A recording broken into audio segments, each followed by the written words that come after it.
I basically found this one thread, and then I was watching over 2 years, 3 years, him just emerge as this incredibly powerful figure in the Labour movement. Andrew Mark calls him the most powerful person in Labour Party history. It's almost like I'm like living a nightmare, because I've from 2023 onwards, I've been trying to like raise the alarm bells about this guy, and then seeing him become Chief of Staff to Prime Minister, incredibly powerful position, made me realize that this is like a really profound story about our politics and something that's gone deeply wrong with it.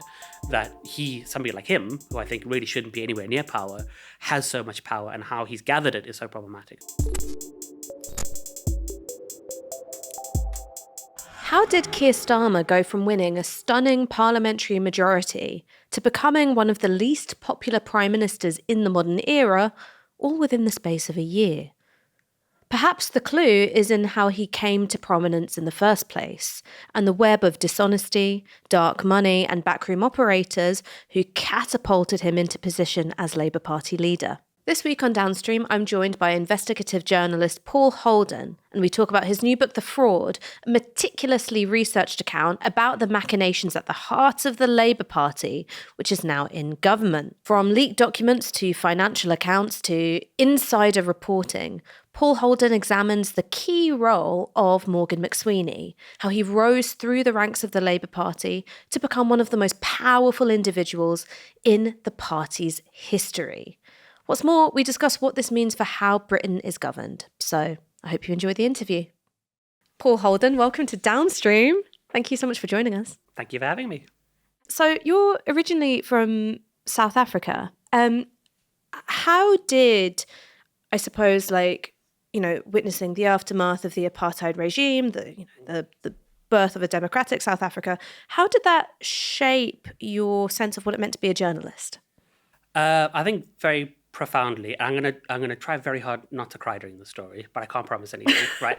If I get someone to cry in the first 5 minutes, that's quite something. Yeah. So I mean, I had quite an unusual upbringing in South Africa because my father was gay, and under apartheid, that was a terrifying thing, where, if it was discovered, you could be prosecuted for it. There was sort of late stage apartheid. There was like really properly mad Stanley Kubrick conversion therapy stuff happening.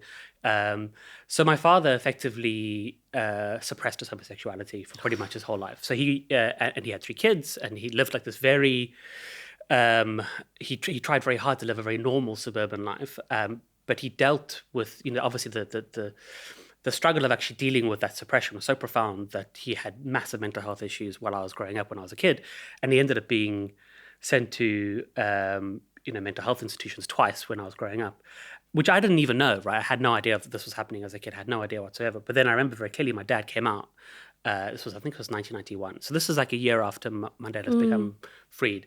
And what happens is we grown up in this very conservative part of Johannesburg, like one of the most right-wing parts of Johannesburg. I was brought up effectively like a pretty staunch racist, actually, in like sort of the community I was surrounded by. It was like I went to an all-white school, racial slurs are like very common. And then suddenly my dad came out and he's like, actually, I'm this thing that you've been told your whole life is evil. But what was pretty remarkable... How old were you when you're having this conversation with your dad, or this understanding with him? I was 8 when this happened. So, and obviously I don't process it at all at the time. I don't really understand it. But what it does do very quickly is my dad, the way he copes with coming out in that, it's still a very hostile environment, is he very rapidly joins like the very nascent gay rights movement that's happening in Johannesburg. It becomes like a very prominent member of the Johannesburg Pride movement and helps to organize the Pride marches. Like I still have these very vivid memories of being like 10 years old, and there used to be this little office called the Gay Advice Bureau in like downtown Johannesburg, and my dad would go and man the phones from like 10 in the evening until 5 in the morning. People would call in, it was still incredibly scary for people to be gay in South Africa. People would call in and get advice from him. I remember walking around these spaces, and what it meant was that I very quickly understood like the political contingency of my life. Suddenly it made like it all very apparent to me, like that the political environment could either kill my father or let him live. Right? Because my father wouldn't have survived another 10 years of suppressing his homosexuality. I really don't think he would have. And what it did do over time, and obviously, this is very chaotic in my head now to make sense of it, but the one thing that I took out from that understanding was maybe a naive understanding, was that the constitutionalism that happened in South Africa, because South Africa's constitution in 1996 is the most liberal constitution in the world and recognizes gay rights. Gay marriage is introduced in South Africa very early. My dad is one of the first people who actually gets married under the legislation. So from like maybe 15, 16, I'm like, you know what, I got to dedicate my life to like defending like this democratic order, because it is so fundamental to like my father's life and our own life, but I understand like how profound the political change has been, and this is such a valuable thing that we have to protect and defend. So I went and studied history at University of Witwatersrand. My plan was to become like a history professor of South African history. I was like writing incredibly boring dissertations about urban design. Wait, you're another accidental journalist, because I thought I was going to be an academic as well. Yeah. So I had this, like, I had a career path in mind. I was like, I was going to teach at Wits, which is the university. I really loved this idea. You know, digging deep into, like, my thing was like the codification of language and comparing the Indian and South African experience, like really deep in this stuff. I loved it so much. But then I realized I was working, one of my first jobs out of university was working for this absolutely incredible journalist in South Africa called Mark Visser, who wrote like the defining biography of South Africa's second democratic president, Thabo Mbeki. And he was a very controversial figure. And there was a very corrupt arms deal that happened under his presidency. And at the time, I was quite young when it happened, was 1999, so I didn't know a huge amount about it. My colleague said to me, Mark said to me, could you please just do a report on this? And I just got absolutely sucked into this story. And I realized it was this really profound, dark, worrying story of how effectively European multinational arms companies saw the end of apartheid as an opportunity to corrupt a new state. And they all arrived in 1995 in like with their fancy 4x4s to corrupt the political system. And they did, right? They succeeded. And I saw this and I thought, this is the threat to the constitutional order that I'm really worried about now. I'm worried about what's going to happen when you have a political class that's been corrupted. What does it lead to? You know, it leads to all these sort of horrific outcomes, because suddenly if you have a president like we have with Jacob Zuma, who is facing criminal charges or could be prosecuted if the system runs properly, they will have every instinct in their body to basically destroy the institutions that hold them to account. So then I was like, I'm not going to do this for long. I'll write a book about this very quickly. I'm just going to dip a toe. Yeah, I'm going to dip a toe. I wrote a book called The Arms Deal in Your Pocket about it, which was like an explainer. The idea was I'm going to help people understand in South Africa, to take this very complicated thing and write in an accessible way so that everybody can understand how important it is, and we can do activism around it. And I was like, yes, that's been published. Now let me go back to my master's thesis on urban design in post-apartheid South Africa. That's what I want to go back to. The problem was, as soon as I published that book, just loads of whistleblowers came forward and said, actually, you don't know, there's so much more here, there's so much more dirt than people realize. And I just got sucked into becoming an investigative journalist. And I was very lucky because there was loads of people around me. In the South African media environment is very supportive. It's very helpful. It was quite open at the time. It was quite innovative. It's completely fearless, because a lot of people had cut their teeth under apartheid. And they basically all these people taught me how to investigate stuff. And I've been doing it pretty much ever since. But is there something there? I don't know, like for me, when you're telling me about your childhood, your witnessing of your father's mental health crisis coming out, there's a thread there about secrecy, right? And there's this idea that, like, I saw secrecy and what that did to my dad, and, you know, very nearly like kills him and robs him from me. And then there's a community of activism and politics, which is also associated with like living an open and honest life. And you can see how that maps onto your experience of investigative journalism a little bit. Absolutely, because it's all about trying to make things as transparent as possible. Because there's obviously, you know, there's a lot of information that we are not given access to because it's politically damaging to certain people, and it's our job to try and find that information, dig it out, ferret it out, and present it to the public so that they can make informed democratic decisions. That's like me at my highfalutin. I'm a journalist for, like, you know, I've watched enough Aaron Brockoviches and stuff to be like, this is the grand version of myself, is that I'm going to go dig for truth and present it to the public. There's also a part of me that's just like, I just get obsessed. A dog with a bone. Dog with a bone. Like, I just need to find, I need to dig, I need to just get to the bottom of something. I told a story at my partner Jess, who I do a lot of investigative work with. I I was telling a story about like how do I know that I love, like what was, there's so many reasons I love my partner, right? And there's so many reasons we have kids together. But one of the things I remember so clearly was maybe about 2 or 3 years ago, we were like digging around the story and we're looking into it, and we were like, this story doesn't make sense. We need to add it together. He was there then, and then he went there. There's a lie here that doesn't add up. And then I said to her, let's go to the pub and make a timeline. And she was like, yes, this is the best thing I've ever heard. And we spent the afternoon making an investigative timeline together. So there is like a part of me that just loves the digging for the secret.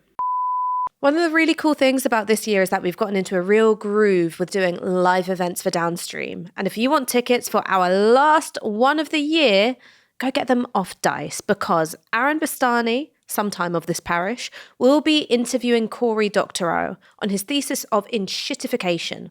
Why is the internet so rubbish these days? We'll also be joined by, I'm sure you've heard of him, Zach Polanski, who'll be talking a bit about his vision for eco-socialism and what kind of role tech plays into that. So if you're interested, the event is on Monday, the 17th of November. We're hosted by the lovely Earth Hackney, and you can get tickets on Dice. Who's Robert Redford and who's Dustin Hoffman between the two of you? Or the President's Men reference, by the way, for the viewers who don't know. I think Robert Redford's more striking and handsome, so that'll be Jess. Oh, that's very, very diplomatic of you. We're here to talk about The Fraud, which is your book about Keir Starmer, Labour Together, Morgan McSweeney, focuses on the period 2017 to 2024. What made you want to look into this story? If you cast your mind back to the sort of like very embryonic stages of the project, what was it that made you think something isn't passing the smell test?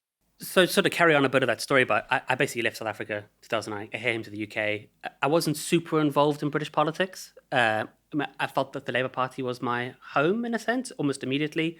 I voted for pretty much every Labour Party I could in every election I could, and for local council elections as well. But definitely the experience of when Jeremy Corbyn was elected in 2015 was, I think, one of those moments where, for a lot of people, you suddenly start realizing the what's the best way to put this? The ways in which our political realities are constructed that don't chime with your own experience, right? There was a disjuncture that developed in my understanding of, like, I would read The Guardian pretty much religiously when I arrived, right? And I was like, The Guardian is the gospel truth. And then the Corbyn moment happens, and I'm engaging a little bit with it. I'm interested in some of its policy proposals. A lot of my work is anti-corruption related, and there was great anti-corruption stuff happening on the fringes of it, really interesting stuff around tax havens, which is really fascinating to me. And then I was seeing this presentation of it as something very different from what I was experiencing behind the scenes. So it gave me this awareness of the nature of the contest within the Labour Party and how it played out. And I was obviously, very disappointed when in 2019 when the Labour Party did so badly. But what really happened was just actually fortuitously I was basically given access to a leak of documents, this massive leak of documents from within the Labour Party. And initially my sense was, and watching the Labour Party from the outside, is it'll be quite gossipy material, right? It'd be like people internally being mean to each other in a factional way that is sort of known about. But then I basically found this one string, this one thread that I started pulling. And I realized actually there's something much more profound and so worrying what was the here. thread? And the thread was Morgan McSweeney. The thread was Labour Together.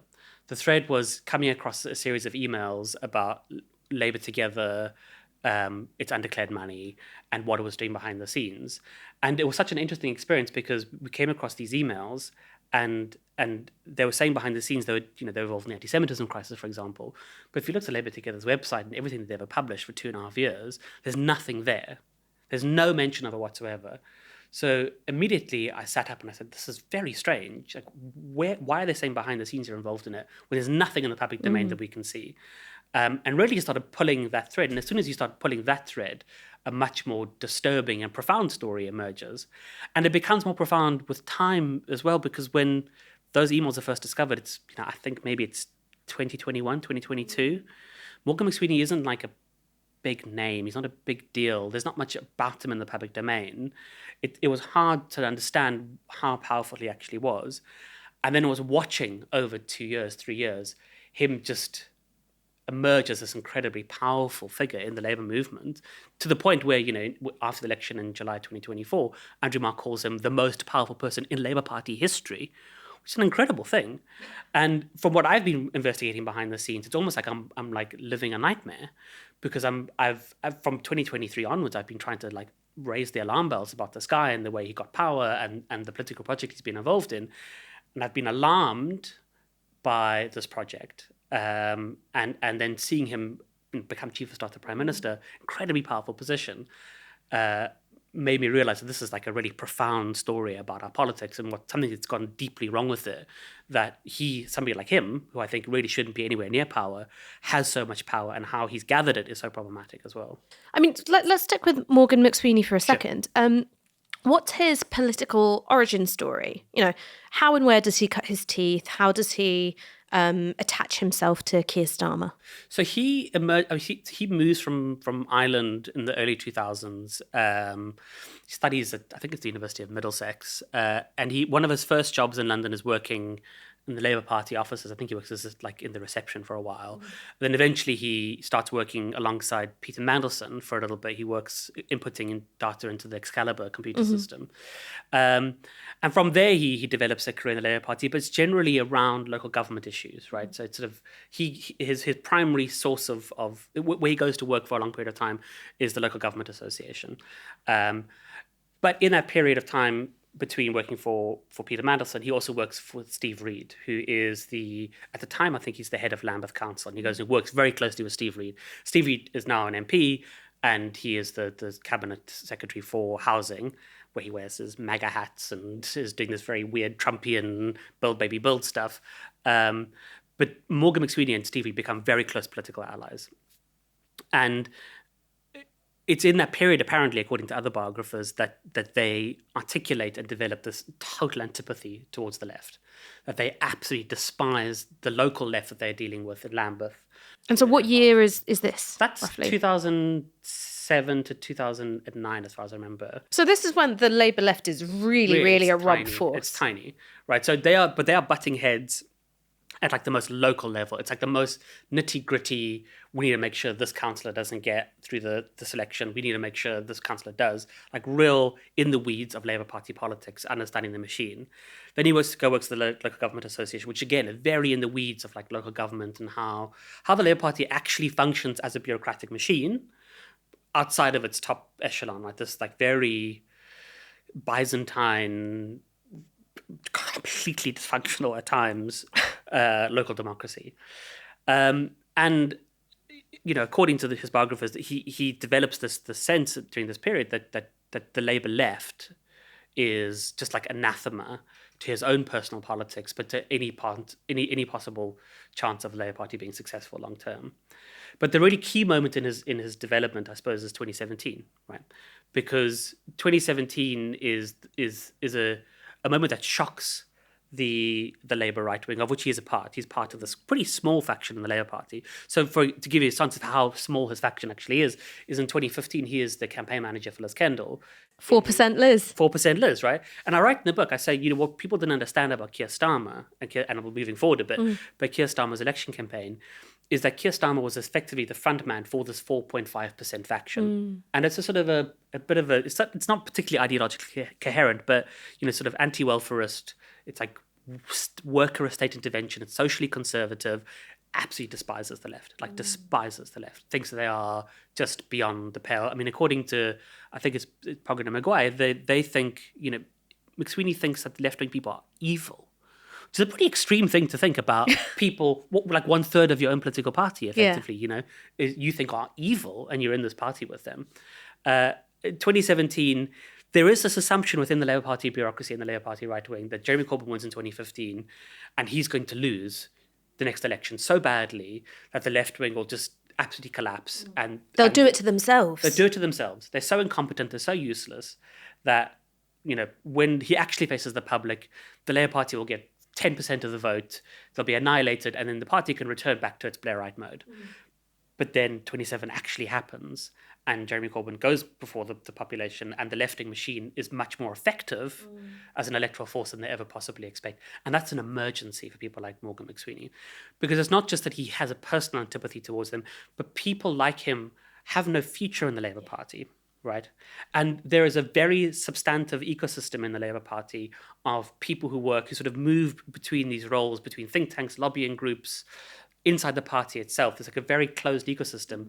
And it's probably 5,000 to 10,000 people who at different times rely on a particular faction in the Labour Party being successful for that ecosystem to function. Right? Well, so this is something which I kind of wanted to ask you about, which is why is it that the Labour Party functions in this way? And for viewers who might not be familiar, this sort of factional wrestling. I mean, it's a blood sport, really. And there's a level of viciousness which, absolutely saturates Labour Party political conflict at every single level. Yeah. So at the most, tiny, what about the elected positions within your local Labour Party branch, all the way to local government, that's before you get to MPs. Why is it like that in Labour? I mean, it's a couple of things. People who've been in the Labour Party for a long time carry a lot of wounds with them. Mm-hmm. And there's a lot of people who, certainly my experience of joining the Labour Party in sort of 2016, 2017 was expecting to go to a branch and they'd be excited to see me. Yeah. Right. They'd be like, oh, you are a marginally competent person who can maybe go knock on doors and deliver flyers and is supportive of this project. And instead, my experience was like, oh, this is really like a pretty insanely toxic factionalized environment already. And it was very hard. I mean, I'm not saying like I'm some sort of saintly person to not be drawn into that factionalism either, right? To not feel it at some level. And part of that shows that like familiarity breeds contempt. Mm-hmm. If you're having constant like pitched battles at like a branch level, if you're like having pitched battle about what the slate is in the Kentish Town branch, right? Then your enemies, in a sense, become the other people on the other side. So that does breed a degree of factionalism. But I think the broader systemic issue is first past the post. Obviously, I think that's the constraining feature of the Labour Party, because what it means is that in lots of places in the country, less so now, considering what Keir Starmer has done to the party, but for 50, 60, 100 years in certain places, you have entire boroughs, constituencies that are effectively single-party boroughs. If you want to be politically involved, and you live in Newham, for example, you do it through the Labour Party. Caerphilly used to be, if you want to be politically involved, you do it through the Labour Party, right? So all the active politics that actually happens, the politics that matters, determining the actual nature of the politics in your area, happens in the Labour Party first, because the party is always going to be elected as the winner, right? So in Newham, which is I use as a case study, there was, I think it was in 2015 or 2016, 60 out of 60 councillors in Newham were elected from the Labour Party, right? Underneath that, there is a very intense local battle about who those 60 people are, which is how democratic politics plays out. But what that means is that there's lots of people with very different ideological perspectives and very different ideological goals who join the Labour Party because they're seeking to influence politics locally, even if their own ideological politics don't actually fit in with the Labour Party itself. So you have the Labour Party, and I think locally you have lots of people, I'm thinking of my own experience, who would actually, if there was a PR politics, wouldn't be in the Labour Party. They'd be Lib Dems, they'd be Tories, because they're actually quite conservative, right? They think the free market's great. They think that we should cut welfare. They, will defend the Iraq war. All these things that are, I think, don't chime with what I would consider to be traditional Labour values. But they're also personally ambitious, right? Or they want to have an impact in their politics in some way. So they join this party. And then as a result, it becomes this fierce contestation. The thing that's problematic for that faction, for that right-wing faction, which has been in control of the Labour Party at times for a long period of time, is that faction is not the dominant faction, right? It's a smallish faction. And what we've seen again and again and again is that when the membership actually has a democratic vote, they lean left. One of my favourite things about doing Downstream is actually the stuff you don't see in the video. It's the chat when the guest enters the studio and just before they leave, because you get all of these wonderful nuggets about who they are as a person, the kinds of books and thinkers that shaped them, and even just what they think about celebrity traitors. So that's why we're launching a newsletter. It's going to have all sorts of supplementary tidbits from Downstream, and you can sign up at novara.media/Downstream newsletter. This week is our very first one, so if you want to be there for the teething pains and the typos, sign up today. Right. There's also the system of patronage networks as well, right? I mean, so just to sort of bring it back to our dear friend Morgan McSweeney, he's part of this patronage network which has, Peter Mandelson and sort of, Tony Blair behind him at the top, but then there are all these other figures as well. Absolutely. I mean, there's the sense that, Morgan McSweeney fundamentally transformed the Labour Party, like really fundamentally transformed it in ways that people don't fully understand. But between 2021, 2022 in particular, and 2024, there is an aggressive attempt to totally reshape who will represent the Labour Party at every level of the party, from councillor level all the way up to MP level, right? And there's a couple of factors that make that possible. One is that by 2022, the faction that Morgan McSweeney heads is in total control of the bureaucracy, like total, complete control of the bureaucracy. By bureaucracy, you mean what? So I mean the Labour Party bureaucracy itself. So the party itself is actually this big machine, at the top of which is the General Secretary and the National Executive Committee. But the General Secretary and the leader have enormous power to determine the rules of democratic engagement, effectively. What the bureaucracy actually does, it's supposed to be in Martin Ford's this great KC who did an investigation for the Labour Party into racism and all sorts of other issues.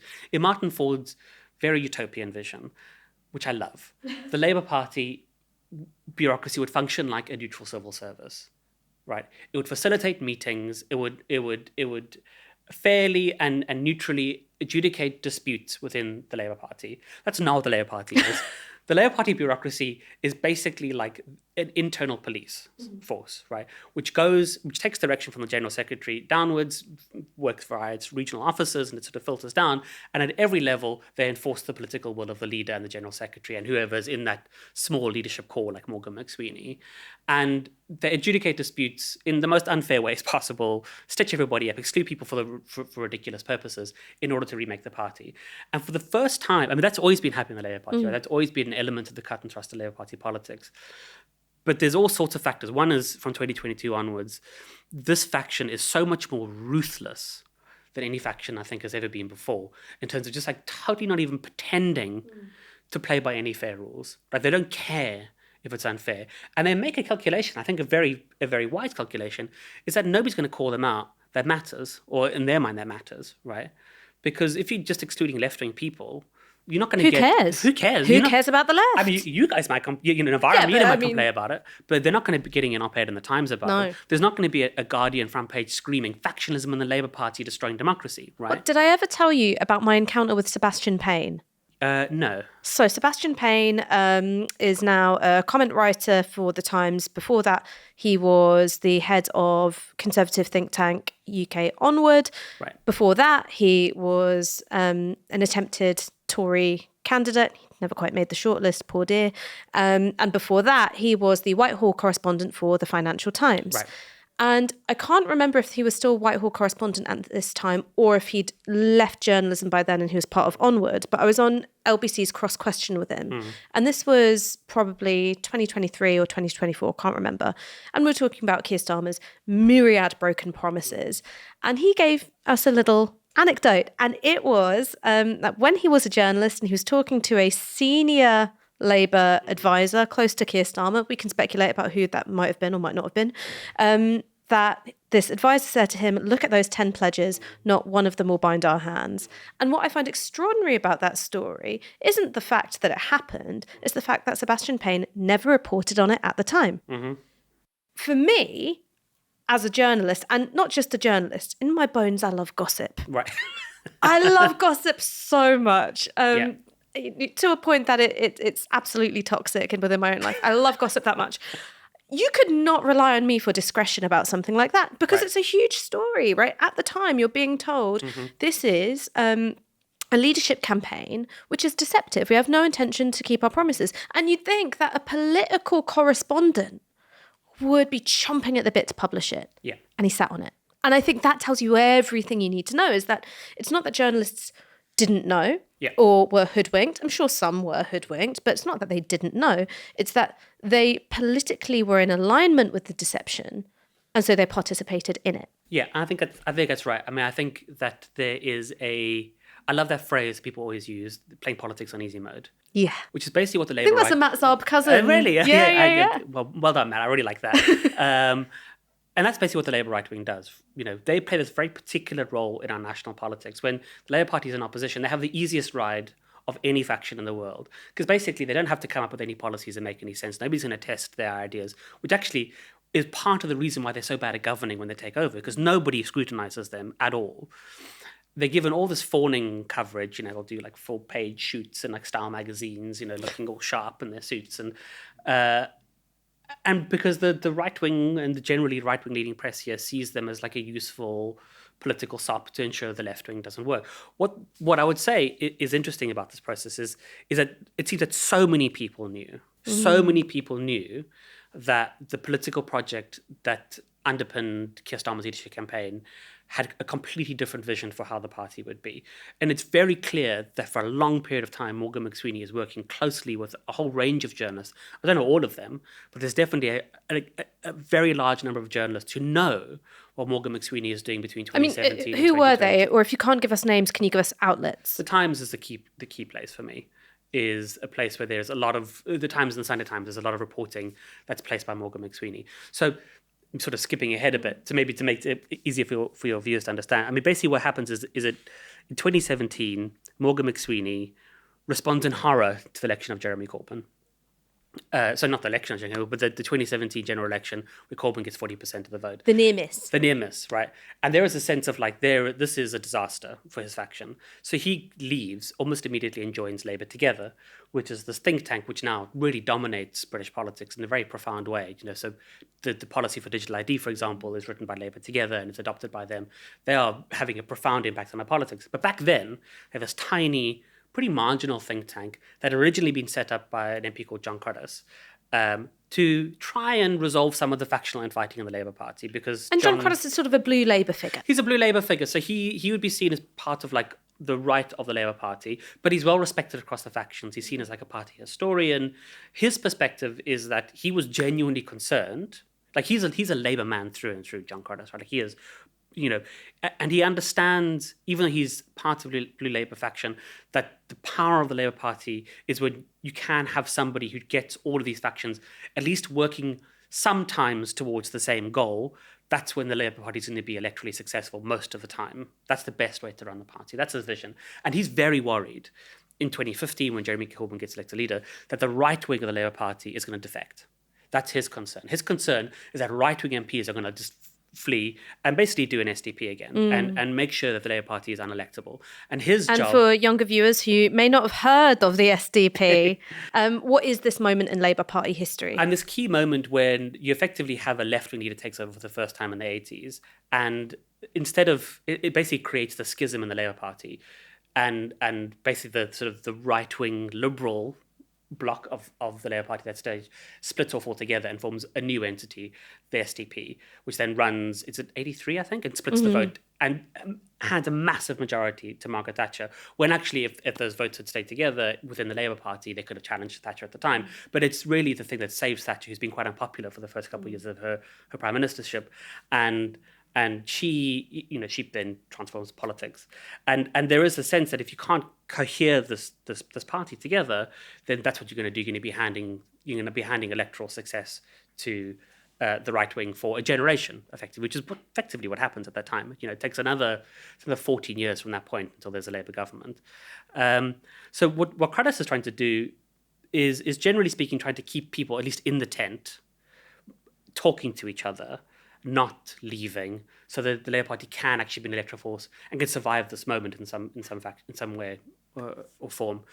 When McSweeney arrives, he has a different vision. McSweeney's vision is very clear. He's like, this is, even though the Labour Party has won 40% of the vote, this is actually a disaster for the Labour Party because he hates the left wing. He doesn't want it to be ascendant. In his own sort of cosmology, it's like this needs to be destroyed. And very clearly from July 2017 onwards, he develops this famous document. I've never seen a copy of it. I really wish I could see a copy of it. The strengths, Look into the camera and ask for it. Who knows, it might come.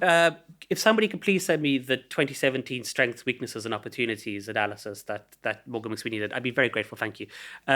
Basically, what he does in the SWOT analysis is set out a project, a 3-year project, about what him and a small group of people in Labour together need to do. Because it's also quite clear, I've spoken to John Curtis about this, he didn't know this plan was happening, right? This is happening, it's a small core group in Labour together, and Morgan McSweeney and Steve Reid, who are the key players there.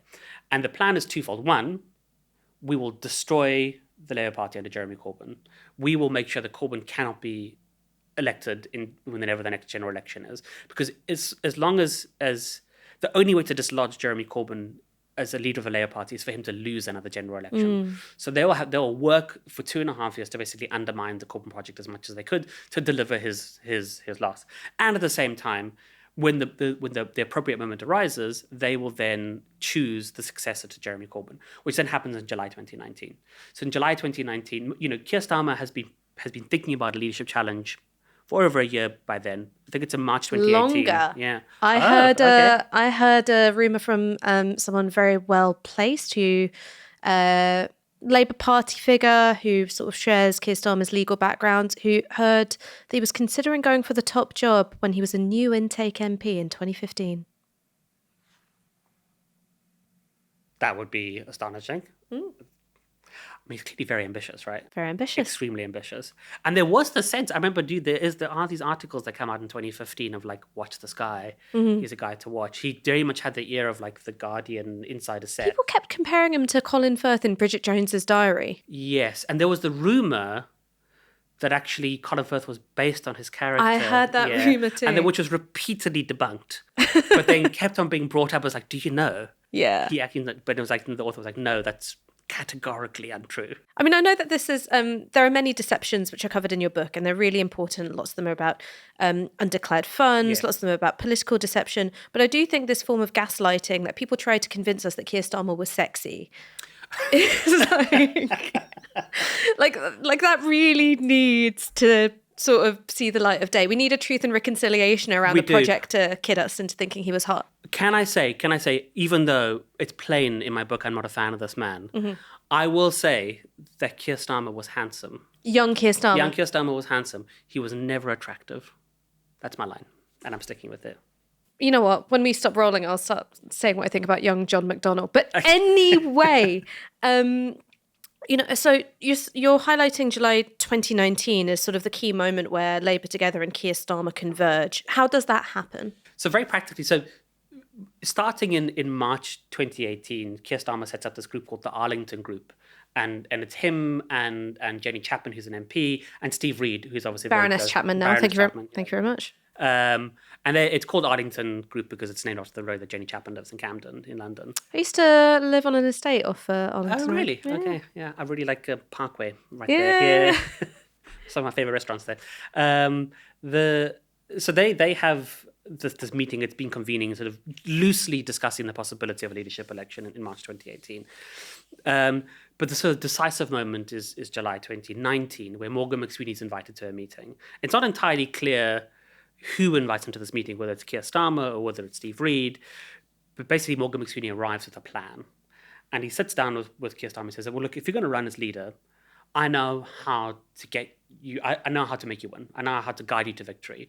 And what Morgan McSweeney has done is, over the last up to that stage is 2 years, he's taken about £500,000 of donations, which he's not declaring in violation of electoral law, which we can come to, which he's using to do a couple of things, one of which is he's undertaking this massive polling exercise of the Labour Party membership that nobody else, he has the best understanding of the Labour Party and its constituent factions and what they want from a potential leader. And he presents this diagrammatic explanation of where the Labour Party actually is ideologically, what they want from a potential leader. And it's basically a blueprint to victory. And at that point, Morgan McSweeney is immediately brought on to Keir Starmer's sort of leadership team. He's given a formal role, actually, at that point. I think he's in charge of membership or something like that.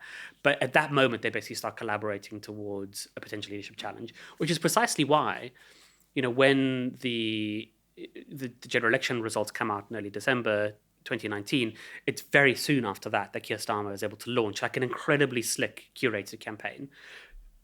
And also before that point, and I remember this really well, one of Keir Starmer's comms guys got in touch with me and was like, do you want to do an interview with Keir? And I think it was like at a Lewisham barbershop or something. And I was like, no. And the thing is, I was just like, well, not really. Like, I'd be up for like an interview, but like not something which is this sort of like soft focus, trying to make him seem like he's down with black people and working class people. Like, it's kind of weird. And I remember at the time showing it to my partner, and I was like, what do you make of this? And he was just like, that's a future leadership bid right away. So when was that? So that was during the 2019 election. Very interesting. And so obviously left-wing journalist, left-wing outlet. Interesting, extremely cringy. Very cringy. Incredibly cringy, but totally on point, right? Because they are extremely effective. This political project is extremely effective in that period of time.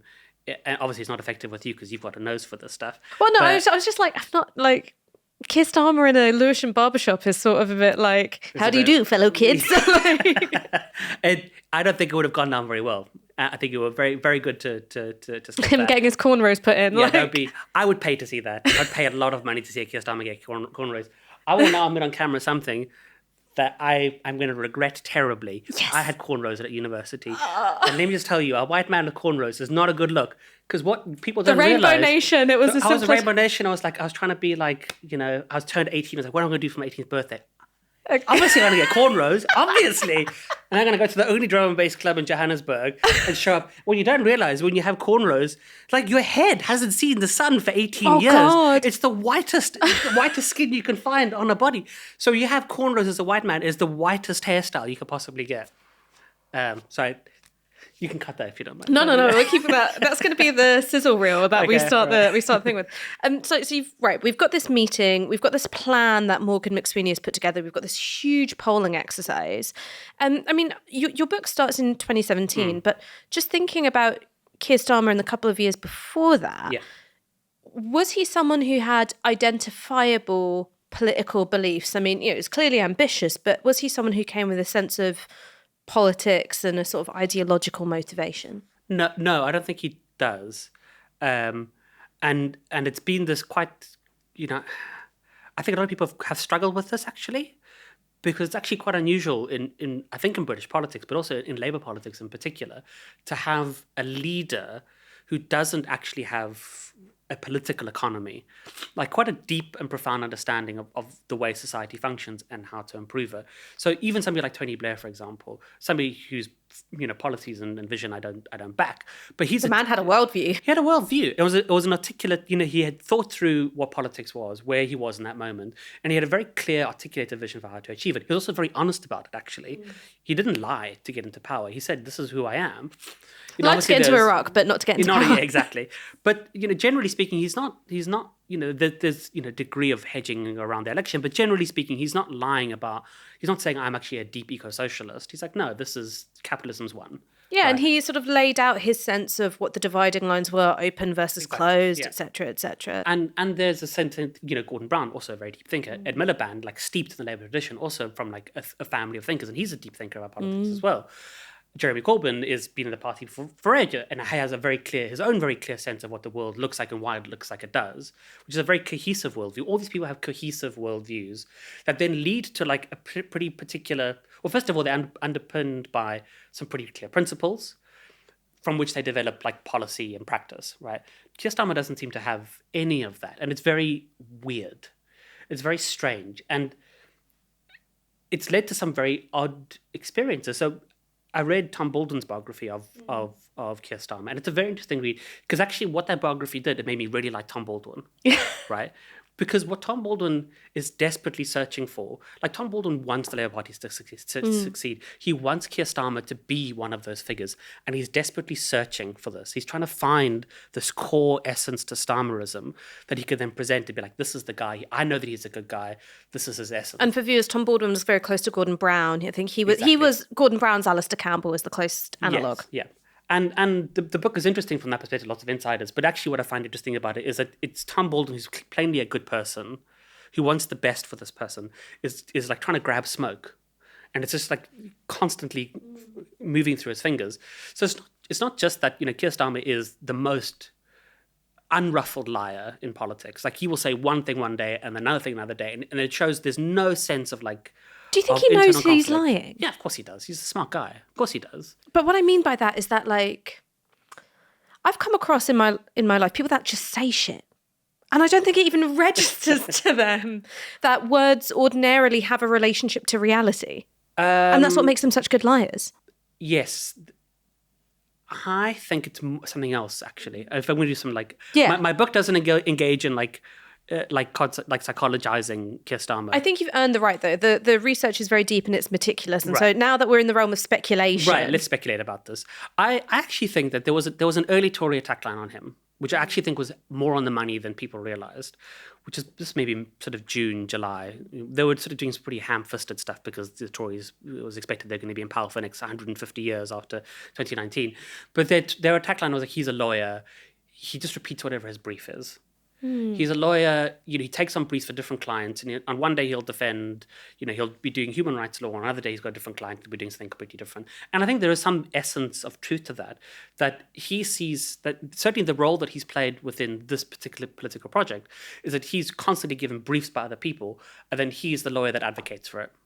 And do you think this is why he was Labour Together's candidate, why he was McSweeney's candidate? I think there's a couple of reasons. I think there's one reason is that he is so amenable to direction, and he's very happy to basically say, you take care of that for me, tell me what to say, and I'll say it. And large parts of that particular manifesto is clearly not written by Keir Starmer. I literally had this great experience, this amazing thing I discovered when I was writing the book. Obviously, I spent loads of time reading like the minutiae of Keir Starmer's election campaign. I'd also try to find everything that Morgan McSweeney had ever written and ever said. And I had this one incredible moment where there's only one video of Morgan McSweeney that exists on the internet of him speaking to camera. One video. It's fascinating, this video. I watch this video like maybe once a week. Like a Matthew McConaughey in True Detective, exactly. Like in the storage unit. Like his voice he sounds so nice. He's so small. How could he have done all these things? And it's a fascinating video because basically what it is he's standing in this pretty small hall, and he's hosting a conversation about like how the Labour Party, it's a Labour Together conversation about like Labour Party factionalism, right? And like how to overcome these factional divides. And on his one side, he's got Neil Lawson, who's now the head of Compass. On the other side, he's got Laura Parker, and he's also got Nathan Yeo from Progress. And it's sort of like the three poles of opinion in the party, right? And both Laura Parker and Neil Lawson at different times had effectively been seduced by Morgan McSweeney or by Keir Starmer to believe that he was more left, and this project is going to be more left-wing and conciliatory. And Brexit was a big part of that. Brexit was a big part of that. But what's interesting is that Morgan McSweeney is delivering a speech in front of these group of people. At this time, it's July 2019, he's delivering the speech. It's around about the time he's joined up with Keir Starmer. It's precisely at the time he's doing all these like really incredibly secret, dodgy projects to destroy Corbynism. But he's reading the speech about the need for party unity to this group of people. It's such an interesting psychological study of like a man who's going before a crowd of people and individuals who he is presenting this entirely made up, fictitious version of who he is and what this project is, which is supposed to be this like kumbaya, let's get all the factions working together. And he reads the speech, and it's beautifully worded.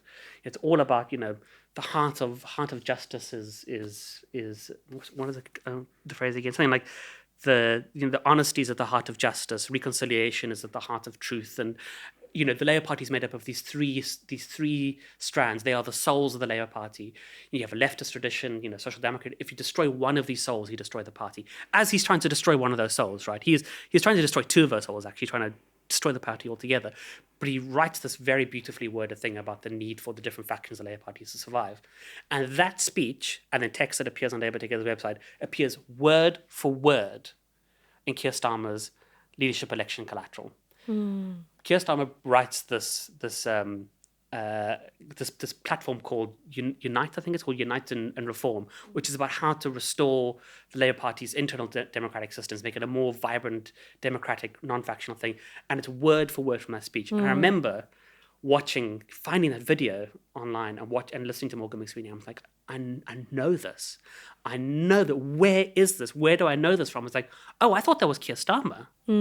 But actually it's Morgan McSweeney. It's something Morgan McSweeney had written 6 months, 10 months before, as part of a project to deceive people about the nature of his own project about the Labour Party and factionalism. So literally embedded within Keir Starmer's leadership election campaign is this misleading pitch about factional unity that Morgan McSweeney has written himself.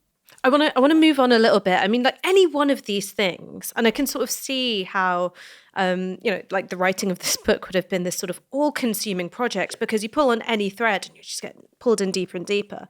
But to move into a really important part of this book, and also a really important part of this story, you write that perhaps the Labour Together project's most consequential intervention was to insert itself into the high-profile Labour Party anti-Semitism crisis that embroiled the Corbyn leadership from 2018. Further investigation is needed to establish the full extent of the project's involvement in what became a protracted national controversy, but there is now little doubt that its role was profound, wide-ranging, and at times despicable. So what was the role of the Labour Together project in the anti-Semitism crisis? Because there's stuff which emerged in, the leak report that we covered as part of Novara Media, Al Jazeera's The Labour Files as well. Obviously has a lot of material about the ways in which investigations were sort of slowed down or sped up, depending on what served the best political function. But what else was going on behind the scenes? And there's effectively two things that the Labour Together project is doing at that time. And to be very specific, the Labour Together project at that time involves Morgan McSweeney, Steve Reed to a lesser extent, although he is involved and seems to be knowledgeable of some of it, and a guy called Imran Ahmed.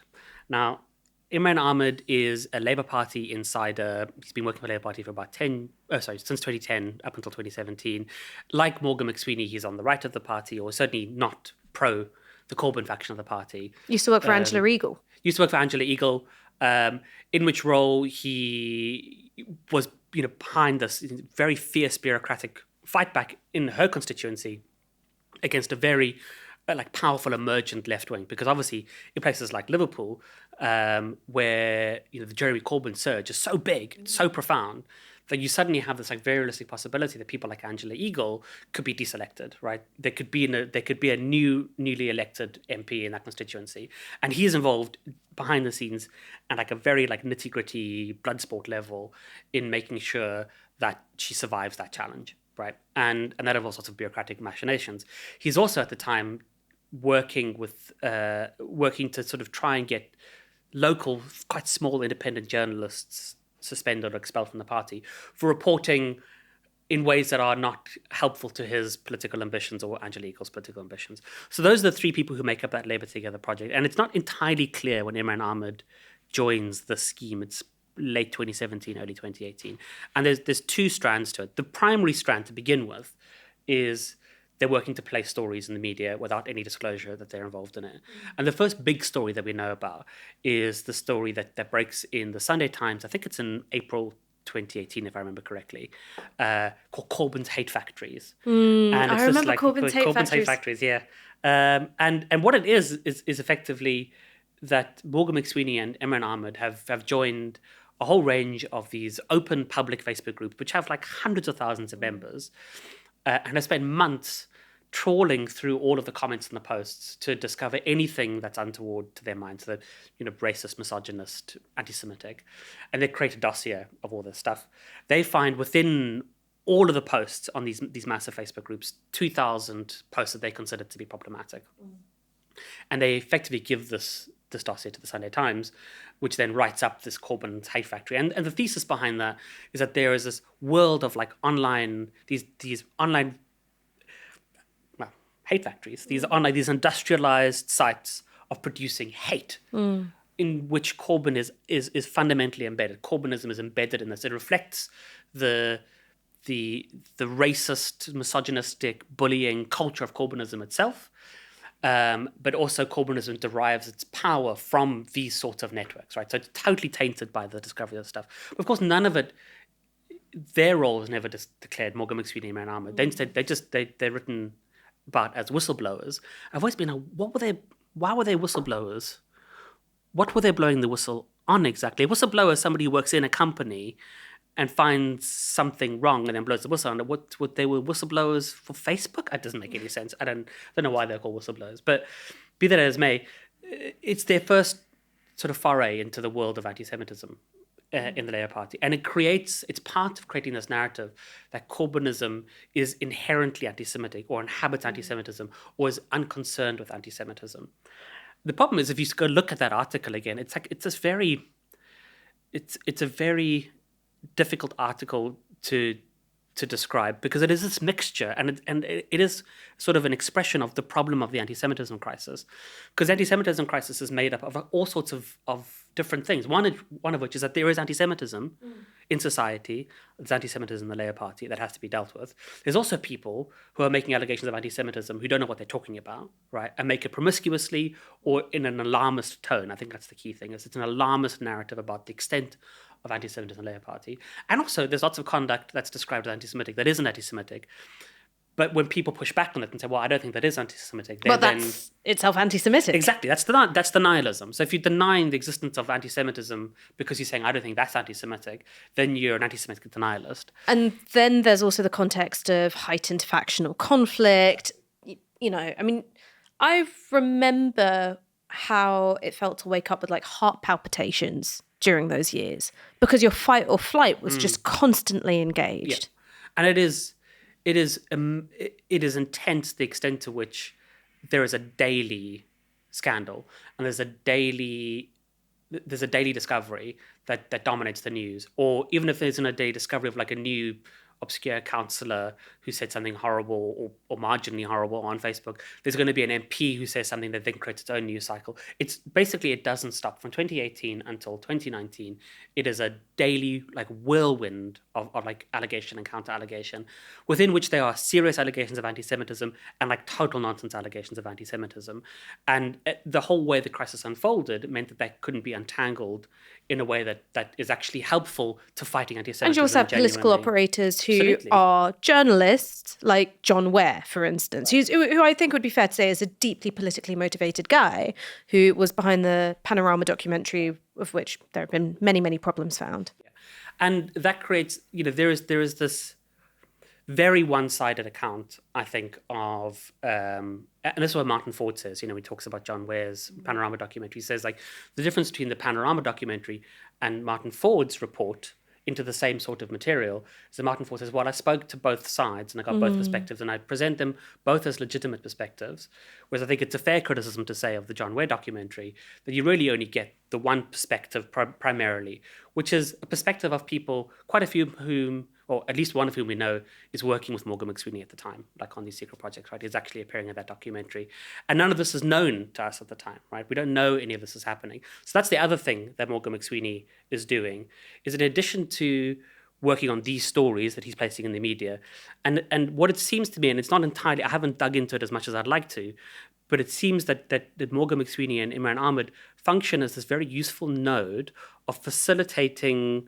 There's still people in the Labour Party bureaucracy who who have information about the way the party is dealing with anti-Semitism. And Morgan McSweeney and Imran Ahmed help them navigate the press, basically, and get their stories into the press and make sure certain key stories are definitely told, so certain complaints definitely get national coverage. At the same time, Morgan McSweeney is working with the Jewish Labour movement, who are at that stage considering writing a submission to the Equalities and Human Rights Commission. And we don't know, the problem that's very frustrating is we don't know the extent of that collaboration. What we do know is that Pogren and Maguire say that McSweeney effectively helped to engineer the EHRC's investigation into the Labour Party, into the way the Labour Party under Jeremy Corbyn had handled complaints of anti-Semitism. I mean, I just want to sort of like stay sort of in that period of time, sure. Sort of like 2018, 2019. How much did the team around Jeremy Corbyn understand about the operations of Labour Together or the involvement of Morgan McSweeney or other factional operators in the anti-Semitism crisis? None whatsoever. I don't think anybody knew about it at all. In fact, the first time that I think that it was publicly known, or certainly outside of the small selection of journalists who've been working with Morgan McSweeney and the Labour Together project, really the first time there's any sort of sense that Labour Together has been involved in the anti-Semitism crisis is actually when I published an article, I think it's in late 2023 with Matt Taibbi in the States, where I'm talking about the history of Labour Together and some of its other projects that it then launches to involve itself in the anti-Semitism crisis. So there's no sense at all that Labour Together is doing this stuff. And the reason there's no sense that they're doing this is because Labour Together, part of what Morgan McSweeney is doing is a 2.5-year project of purposeful misdirection and deception. Because in that SWOT analysis, he says, the biggest threat to us is discovery. If people find out that we're actually part of a campaign to destroy Corbynism and replace him with our chosen leader, this will fail. This will totally fail. People will hate us for it. And our political project will fall apart. So we have to find a way to prevent people discovering this. And they developed this defensive maneuver. They actually give it a name. Morgan McSweeney calls it Operation Red Shield.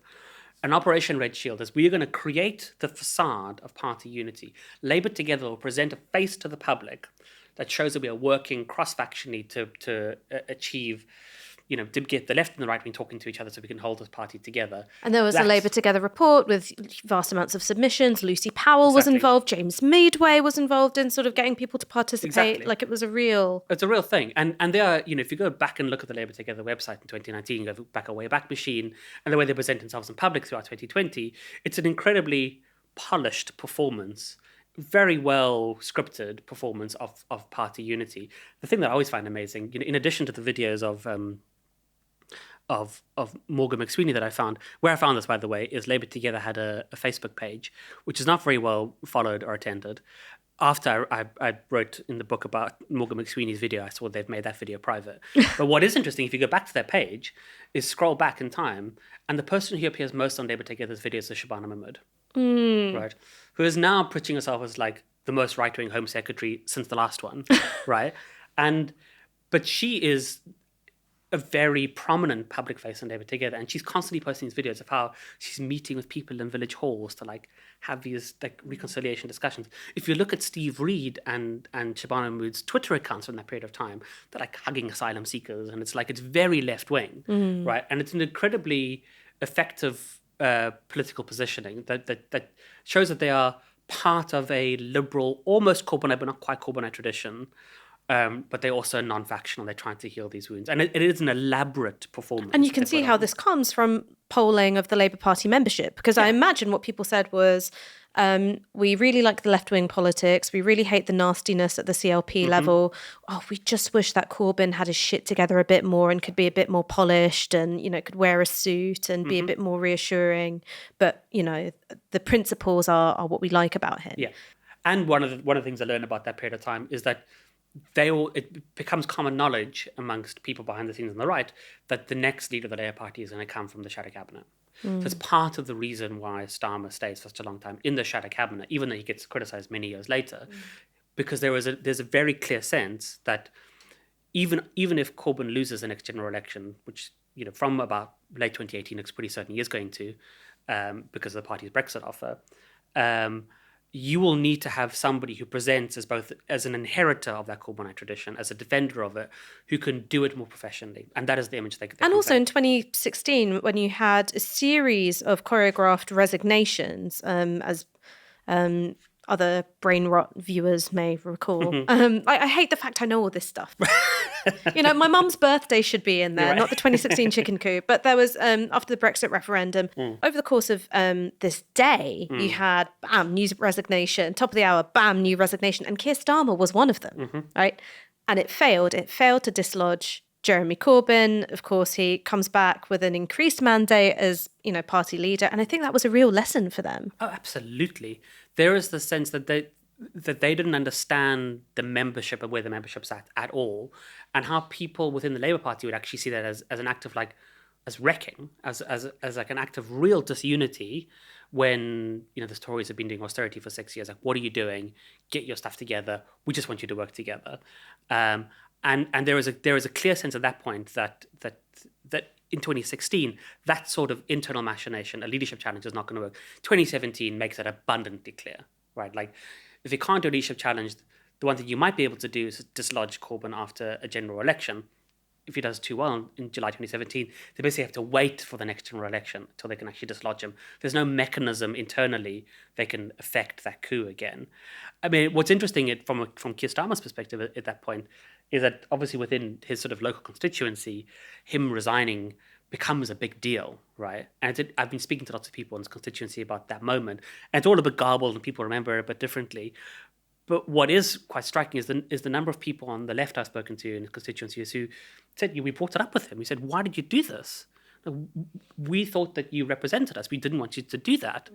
And they were all quite struck by how nervous Keir Starmer was in responding, that he actually seemed quite put out by the fact that he was having to answer these questions and maybe a little bit scared. And there's a couple of people who said they didn't understand that response because the questioning wasn't inquisitorial, right? But it tells you that he's a man who doesn't have a strategy of his own, or not one that he's confident in at that time. And then along comes Morgan McSweeney. Exactly. And I think that he isn't particularly...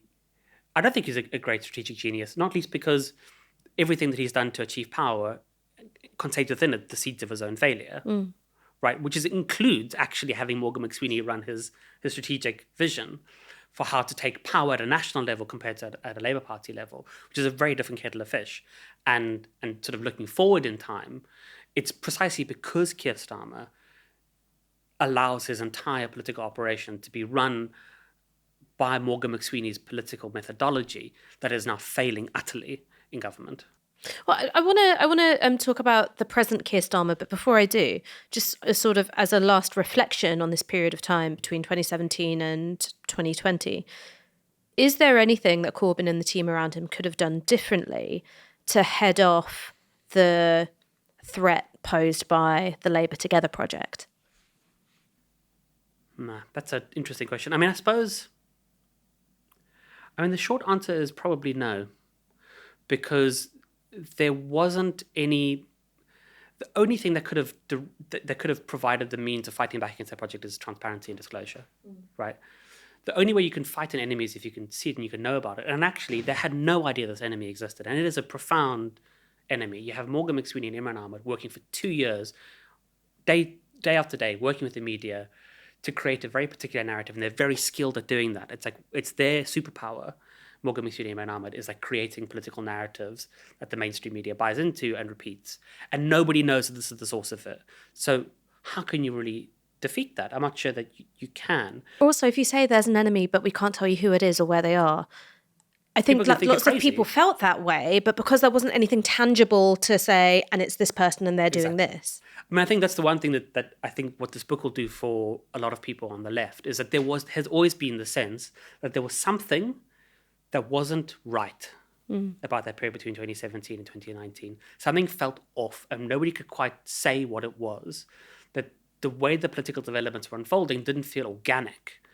It felt like there was some sort of hidden hand behind all sorts of things, including the anti-Semitism crisis. And I'm not saying the whole anti-Semitism crisis was invented by 3 people in a smoky room. Hidden hand in 2018 that have gotten you a front page in the Sunday Times. Exactly, right? But there is a hidden hand. We do know what that hidden hand is Labour Together, the Labour Together project. It is Morgan McSweeney. They are working secretly behind the scenes with a pot of undeclared money to place stories in the media about the anti-Semitism crisis. And they're doing it at the same time as they're pursuing a very explicit political project to destroy Corbynism from within, right? Through a campaign of pretty elaborate public misdirection and deception. So until that had been uncovered, and that's precisely why Morgan McSweeney identifies discovery as his key threat. Because if you do discover it, if you can say, oh, I know that story comes from Morgan McSweeney. Oh, I know that story comes from Imran Ahmed. It gives you a little bit of ammunition to fight back with. It gives you a framing where you can say, oh, well, this is actually a right-wing Labour stratagem. And we can at least have a debate and a discussion around that and place it into political context. Whereas without that, you have the sense from people, they're saying all the time, and there's a number of one of the really malignant outcomes of the work that Morgan McSweeney and Imran Ahmed is doing around the anti-Semitism crisis, is that you have loads of left-wing Jewish people at the time saying, this doesn't feel organic to me, this doesn't feel right. I feel like the way it's playing out, I feel like anti-Semitism is being weaponized for a factional agenda. I think there's a right-wing Labour faction that's involved in this somehow. We don't know how, but there is. And those people are then upbraided for being anti-Semitic because they're being denialists, right? That is basically in the public consciousness presented as an anti-Semitic conspiracy theory, and it's not. It's literally what was happening.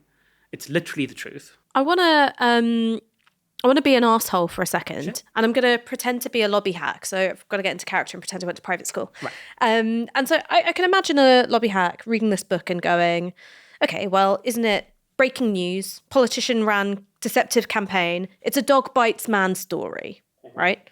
What's extraordinary about it? What's extraordinary about it? I mean, there's all sorts of extraordinary things about it. For one, for me, we haven't even touched on this yet, is the money, right? That for me is one of the things that makes it unique, is that you have lots of like politician doing bad stuff stories, but it's very rare that you have the prime minister of the country is the prime minister in part because the chief of staff had access to a pot of funding that he was failing to declare according to the law for 2.5 years. Where did the money come from, and what was the expected return on investment? Oh, that's an interesting question. So the people who are putting in the money, the two primary donors are Trevor Chin and Martin Taylor. Trevor Chin is he's donated to loads of people in the Labour Party. He's very closely associated with pro-Israel causes. He's part of the Jewish Leadership Council. I think it was just this last year he got awarded the Israeli Presidential Medal of Honor, I think it is, for services to Israel. And That's a real club I wouldn't want to be a member exactly. of. I think it was given to him by Isaac Herzog, like maybe 9 months after Isaac Herzog's been cited in the ICJ judgment as saying plausibly genocidal things. Harold Shipman's Doctor of the Year, you know? Exactly. So he is, Israel is really central to his politics, although he is also, generally speaking, on the Labour right. Martin Taylor is a bit more of an enigma. We do know that he's like a wealthy hedge fund manager. He runs like a small hedge fund. Generally speaking, he funds people on the right wing of the party or sort of the soft left of the party. It's not entirely clear to me how much these two funders knew about what was going on, I have to be honest. Certainly people I was speaking to would suggest that Martin Taylor wasn't entirely aware of what was happening behind the scenes. Well, what you do have is between beginning of 2018 and mid-2020, which is precisely the period of time in which Morgan McSweeney is destroying Jeremy Corbyn secretly, incubating Keir Starmer's leadership campaign, and then running it. Labour Together isn't declaring £740,000 in donations, which in Labour Party terms is a very substantial pot of money. It's really, in America, they wouldn't get out of bed for that. But like in British politics, that can buy you a lot. That's like barely going to pay for like Hillary Clinton's like hairstylist that day, right? Like but in British politics, it's a huge amount of money. And it's used very effectively in the British political scene. And Morgan McSweeney isn't declaring any of it. So under the law, it's very clear. Labour Together is what's called a membership association. And they're a members association because they have MPs on their board. So at the time, they have 3 MPs on their board. It's John Cruddas, Lisa Nandy, and Steve Reeder on the board of directors. So that makes them a members association according to the Electoral Commission, which means that every donation over £7,500 they have to declare. And for that entire period of time where Morgan McSweeney is creating a purposefully misleading campaign about what they're actually doing behind the scenes, he's also failing to declare those donations. So there's no knowledge at all in the period between 2018 and 2020 that they are not reporting those donations. There's no knowledge at all they get taking in this money, which is part of the reason why, for example, the Corbynite team can't respond to them, because there is no knowledge that they are so well funded. There's no knowledge that they actually have this money. If Morgan McSweeney and Labour Together had actually declared their donations in that period of time, people would say, what on earth are you doing with £740,000? It doesn't cost £740,000 to host 3 meetings a year in a village hall about non-factionism, run a website, and write some articles. The catering must have been incredible, right? Like just spectacular. So that is part of the deception, I think, is the failure to declare. And I argue in the book, and to be entirely clear, it's not an allegation that they failed to declare. It's a confirmed fact, because the Electoral Commission did investigate them in 2021. They were found guilty of it. They were found guilty of violating electoral law. Labour Together said at the time when they were fined this. I think they were fined £14,000. They said it was human oversight, administrative error. We never meant to do that. And a big part of the first part of my book is to basically say I don't entirely buy that argument. That I think it is at least as plausible that Morgan McSweeney chose not to report those donations because it helped with his political project, because it was politically useful for him to not declare those donations, and also because the biggest threat was discovery. Exactly, because the biggest threat is discovery. If he declares those donations, people are going to ask him what he's doing. But also, what I did was I dug as deep as I could into the material. I have some material from this leak that I have, but I also went to the Electoral Commission and did FOIs and got material out of them. And one of the things I got in December 2023 was the set of correspondence between Morgan McSweeney and the Electoral Commission, which shows incontrovertibly, absolutely incontrovertibly, that Morgan McSweeney tried to convince the Electoral Commission in 2017 that he didn't need to report donations. And they tell him, no, you have to report donations. You have to report donations over this amount. This is the form you need to fill in. And there's an extended period of correspondence that they enter into over a couple of months, up until I think it's February or March, where they're constantly telling Morgan McSweeney how to report donations. And he's saying, yes, I will do it. There's no doubt in my mind that Morgan McSweeney is utterly clear of his need to report donations and how to do it. And he's also telling people he's reporting donations, right? He's meeting MPs in Parliament in 2019, and some of them say, is Labour Together required to report donations? Are you doing it? And he says yes. Labour Together's website says that they're reporting donations from April 29 onwards. Shabana Mahmood writes an article in February 2020 for Labour List on behalf of Labour Together, where she says two things which are entirely misleading. One, which is that Labour Together has no role in the leadership election of Keir Starmer, which wasn't true. And two, we report all our donations. And they weren't. So you have a situation where they're trying to they're keeping a secret about their political project, which is all based on deception. Morgan McSweeney knows he has to report donations. He's tried to convince the Electoral Commission he doesn't have to, but he knows he has to. He's telling people he's reporting donations, and he's not reporting donations. And I look at that evidence and I say, well, does that say human oversight and administrative error, or does it say something else? You know what I think about it. Yeah. You know what I think about it. I want to move on to the present day because I've got two final questions for you. The first question I have for you to bring us to where we are right now. What are the implications of how Keir Starmer ran these campaigns for how Britain is presently governed? Right. I think there's a couple of things to pull out there. I mean, the first is that when Keir Starmer wins the Labour leadership election in April 2020, it marks a fundamental transformation in the nature of the Labour Party itself. Because Morgan McSweeney is probably the most intensely factional person with this amount of power that's ever taken power in the Labour Party. And very rapidly, very, very quickly, he installs his allies in the Labour Party, and they completely transform it from top to bottom. There is a replacement of councillor level people. There's a huge number of members who resign. Jeremy Corbyn's kicked out, of course. Diane Abbott is treated terribly. It's a total recomposition of the party.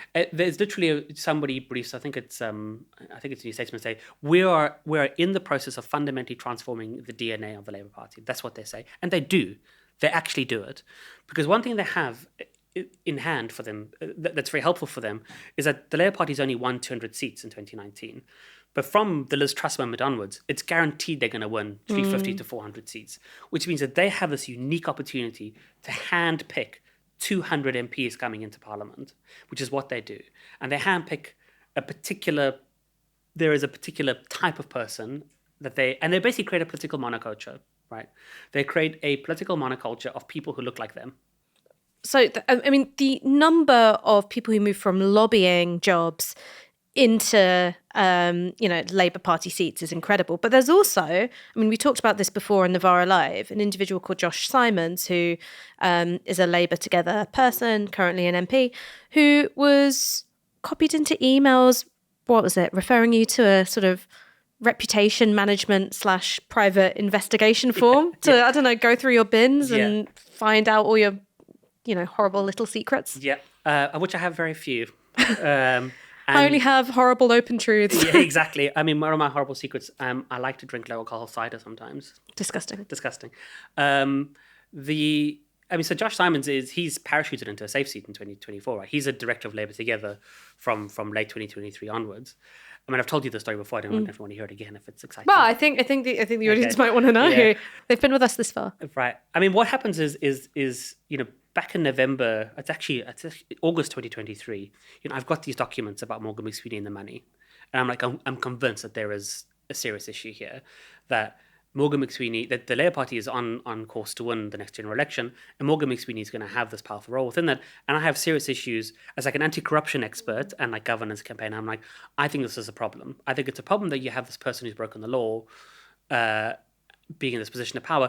I have an additional set of problems because I don't entirely buy the version of events that has been put forward. Right. So I go to the Sunday Times in August 2023 because I think this is probably the best place for the story. It's going to get lots of national prominence. It'll be properly covered. And I take the story to Gabriel Pogrund and I say, here's the documents that I have about Labour Together and this failure to report to nations. And then in November 2023, the Sunday Times publishes a story about that. At the bottom of that story, it says the story is based on certain documents provided by Paul Holden, who's writing a book.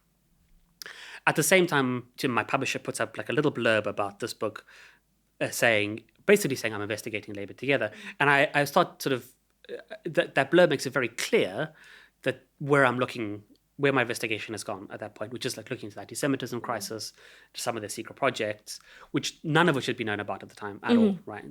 And then I started writing this series of articles with Matt Taibbi in the States.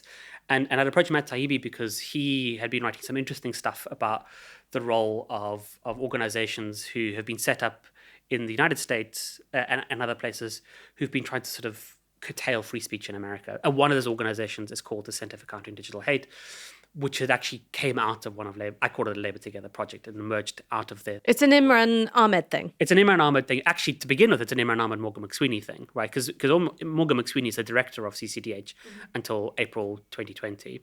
So it actually started by Imran Ahmed and Morgan McSweeney together, which is, in the American environment, like hugely problematic. Because what CCDH does, the whole other wing, I wish I could, this book needs to be another 200 pages. Like, I wrote so much about CCDH and Imran Ahmed in the States, and I had to cut it out. But what Imran Ahmed does... You need like a director's cut. I do, know what I mean? Yeah. I have like a cutting room floor, like all the stuff I couldn't put in, I want to put into it. CCDH in the States becomes incredibly influential after 2020. And the way they become influential is they really mainline themselves into the COVID crisis. And it's the first time in America in particular where you start having people saying, well, in the midst of a pandemic, does the First Amendment stand? Right? In the midst of a pandemic, which is about getting people to do the right thing so they don't get sick, misinformation is potentially deadly. Should the state be involved in curtailing people's speech in defense of the public good? Which is like a pretty radical argument. In the States, it's almost unheard of. Yeah. Right? CCDH becomes a big player in that space, I think, in a very problematic way, because I don't think that their reports are particularly noteworthy and should really be listened to. But they start going after like prominent right-wing figures in America. So they start going after RFK, for example. RFK, they call one of the disinformation dozen. Joe Biden is speaking about the report on the steps of the White House, waving it around, saying, this report says, Joe Biden's White House is saying that RFK needs to be kicked off social media. So there's really powerful enemies there that CCDH has made in the States. And there is a sense of like, if the Trump administration or people on the right understand at a deep level that the current chief of staff to the prime minister set up this organization, which has also gone after RFK and have gone after all these like major right-wing figures, went after Breitbart and all sorts of other sort of right-wing parts of the American ecosystem, that could be very politically damaging for Britain. That story I don't think has come out nearly enough in the reporting so far, and I'm hoping it will come out eventually.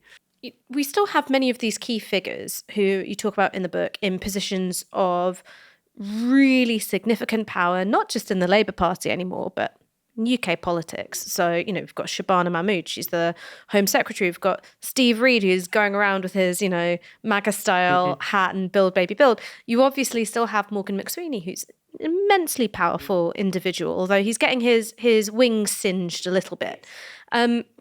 How do you think they're likely to react to future leadership challenges to Starmer? So, for instance, Andy Burnham's been sort of coyly flashing a little bit of ankle. There's a sense that Angela Rayner might go for it. Of course, the sort of Labour rights preferred candidate is Wes Streeting, although he's sort of, it's about as popular as a cold sore when you poll his individual favourabilities.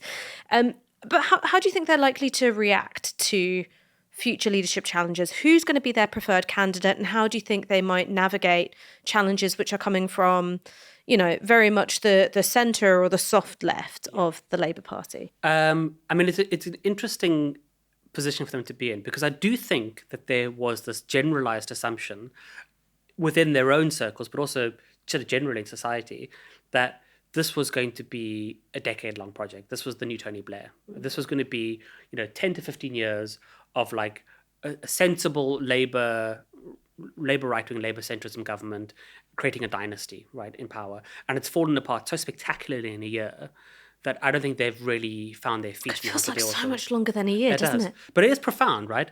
And it's one of the things I'd say is like one of the consequences of this political methodology based on dishonesty is that I do think the 2024 general election campaign is just as dishonest and misleading to the general public as the 2020 Labour leadership campaign was.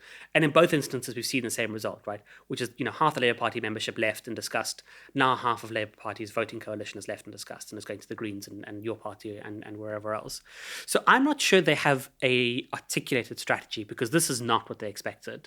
I mean, what is clear is that Morgan McSweeney's faction within cabinet is very strong. So Morgan McSweeney is very close to Shabana Mahmood. He's very close to Steve Reid. And they've become extremely prominent figures. In this last reshuffle, I really think it was almost entirely intended to make Shabana Mahmood and Steve Reid prominent national figures. I really do. And my sense has always been, my own hunch at this point, is that Shabana Mahmood would be their preferred candidate. And they're developing they're making her the sharp end of their current political strategy, which is not very hard to understand, which is basically to copy a reform as much as possible.